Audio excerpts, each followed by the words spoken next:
Hi friends, எல்லாருக்கும் வணக்கம். நான் தான் உங்கள் ஆச்சி பேசுகிறேன். இன்றைக்கி நாம் இந்த வீடியோவில் தமிழ்நாட்டில் புதுக்கோட்டை மாவட்டத்தில் உள்ள விராலிமலை முருகன் கோயிலை காணலாம் வாங்க.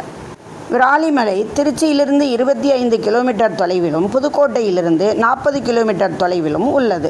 சோலைகள், மயில்கள் மற்றும் சுனைகளையும் கொண்ட இந்த மலைத்தலத்தில் முனிவர்களும் தேவர்களும் மரங்களாக விரவி முருகனை வழிபட்டதால் விரவிமலை என்று அழைக்கப்பட்டு பின்பு அதுவே மருவி விராலிமலை ஆயிற்று. இங்கு முருகன் 6 முகங்களுடன் 10 அடி உயரத்தில் அசுர மயிலில் அமர்ந்தபடி அற்புதமாக காட்சி தருகிறார். மலையின் உச்சியில் மயில்கள் ஏராளமாக உள்ளன. இது மயில்களின் சரணாலயமாகவும் உள்ளது. அருணகிரிநாதர் முருகப்பெருமானிடம் ஞானோபதேசம் பெற்ற ஸ்தலம் விராலிமலை முருகன் கோயில். வசிஷ்ட முனிவர் சாப விமோசனம் பெற்ற திருத்தலம். இங்கு உள்ள முருகப்பெருமானுக்கு சுருட்டு நைவேத்தியமாக படைக்கப்படுகிறது. இந்த கோயிலில் வீட்டிற்கும் முருகப்பெருமானை வழிபட்டால் குழந்தை மற்றும் திருமண பாக்கியங்கள், மன அமைதி உள்ளிட்டவை கிடைக்கும் என்பது ஐதீகம்.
வம்ச விருத்தி அருளும் விராலிமலை முருகனை தரிசித்த அனைவருக்கும் முருகப்பெருமானின் திருவருள் பரிபூரணமாக கிடைக்கட்டும். வீடியோ பிடிச்சிருந்தால் லைக் பண்ணுங்கள், கமெண்ட் பண்ணுங்கள், உங்கள் ஃப்ரெண்ட்ஸுக்கு ஷேர் பண்ணுங்கள். இதுவரை சப்ஸ்கிரைப் பண்ணாதவங்க மட்டும் மறக்காமல் எங்கள் சேனலை சப்ஸ்கிரைப் பண்ணுங்கள். அடுத்து ஒரு புது வீடியோவில் உங்களையெல்லாம் சந்திக்கிறேன். Thank you friends.